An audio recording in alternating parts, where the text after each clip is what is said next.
Julie Biuso's name has been synonymous with very good food for a long time now. Over the years, she's been a highly regarded chef, cookery school owner and magazine food editor, has won a string of honours for her writing and produced no less than 15 cookbooks. Hot off the press is her latest, Julie Biuso at Home, brand new and beautiful and packed with more than 270 recipes. Hello Julie, it's great to have you on Let's Talk. And I think we've had you on before, No, so thank it's really you. excellent. Yeah. And it's a really good time because you've got this gorgeous new book out, Julie Biuso at Home. Now this is pretty special, isn't it? Because these days with the cost of producing books, publishers don't normally go to this much trouble, you know, with the whole cover and this beautiful, you know, front as well, and it's got a ribbon in it. And so this is substantial. This book's got gravitas, really, hasn't it? It certainly does. Yeah, I think I'm very lucky. It's my 16th book. And it's just so lovely. Yeah, I've had, you know, a few years writing books to get the experience, and I think there's trust with my publisher, New Holland. They've published 10 of my previous books.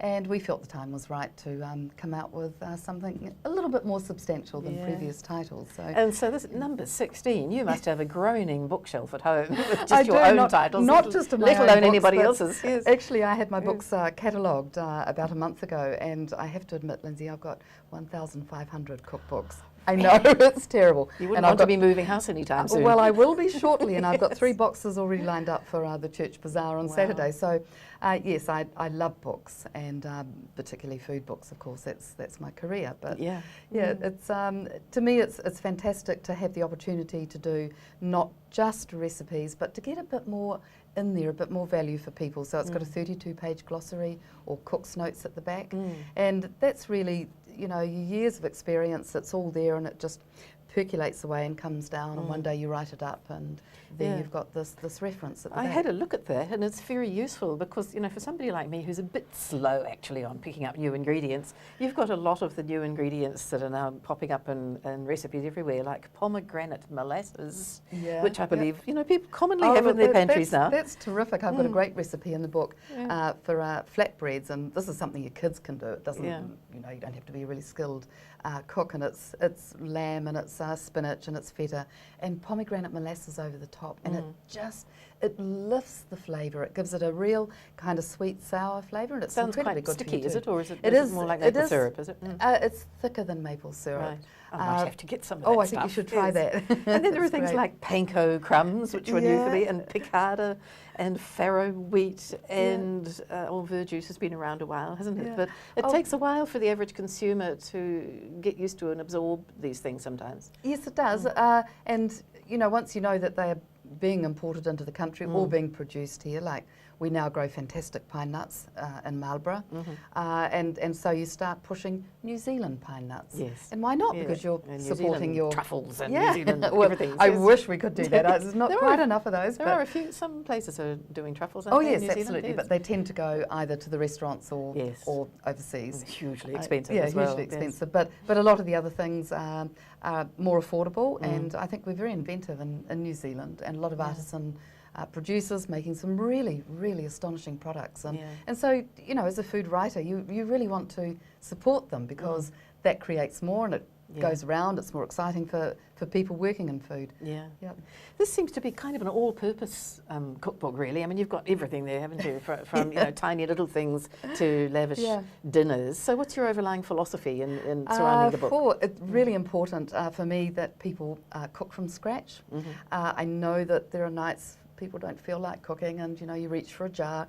Fine, on occasion, but I think we are losing the art of cooking from scratch, and that's I think quite sad because as a nation we're getting fatter, we're getting sicker. We've really got to address that, and one way that we can do that is by cooking from scratch, because then you know you've got no additives, no colorants, none of that kind of stuff, and to encourage people to grow as much as they can, even if it's just a couple of pots of lettuce leaves and rocket and things. The goodness you get from that is really quite amazing. So taking that on board, that's the heart of the book, to keep people cooking from scratch. Doesn't matter whether it's a nibbly thing to have with drinks, whether it's a, something to feed your teenage, the hollow legs syndrome, Yes. and they come home and they're just about ready to eat the chair legs.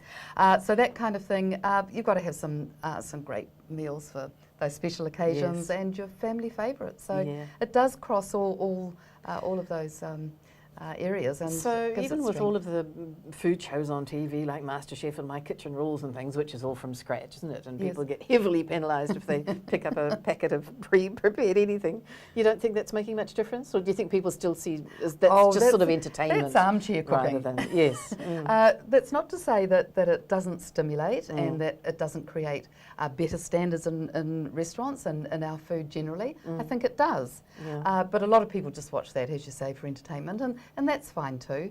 But I think that the thing of cooking and being almost like rewarded for being a cook, I think that's a fantastic thing. And that does come through in those programs, wow, you've made this terrific dish, you're good. But with the cooking from scratch too for family and friends, there's also that big social aspect too, isn't there, of maintaining relationships and neighbourhood relationships, not just family ones as well. It's which is kind of sinking now that so many of us eat in front of a screen. Whether it's a television screen or an iPad or a Kindle or whatever it is. That table, that it is the heart of the house, and we've got to keep on encouraging people to gather around. And if you are a cook and you like preparing food, like myself, it's the greatest joy for me is to have that table full of family or friends and everyone enjoying themselves. And that's the thing that I'd really like to encourage in my children. I mean, they're both young adults now,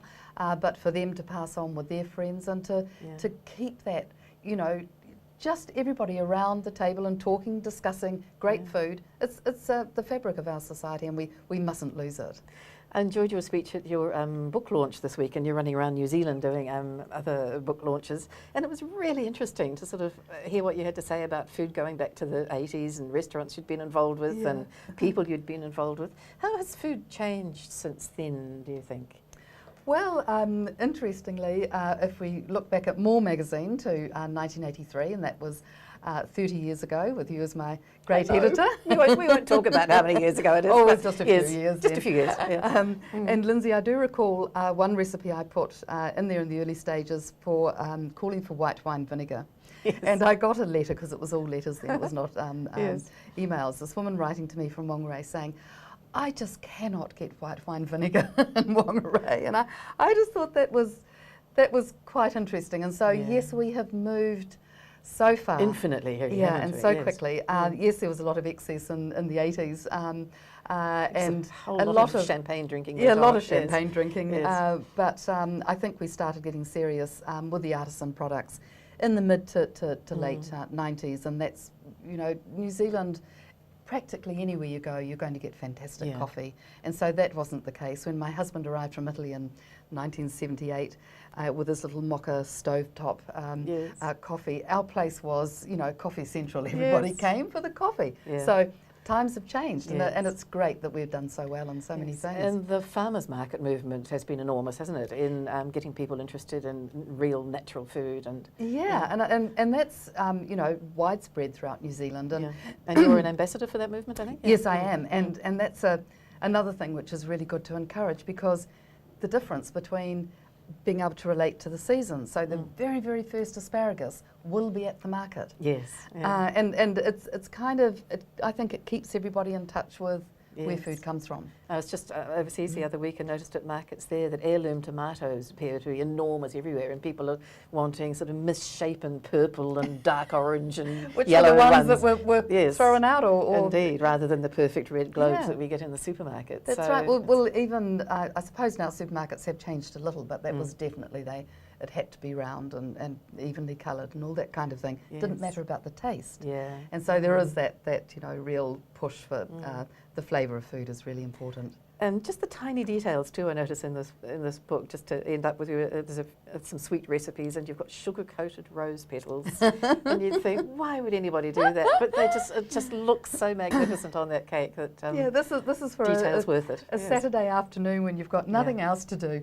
It is a lovely thing to do. If you're asked to to do a cake for a wedding or for a special occasion, I mean, that's such a beautiful thing to shower the cake with these crystallized rose petals. It's so pretty. Beautiful. And everyone will just go, Thank and you. you make friends. Great luck with the sales of this book. Thank you, Lindsay.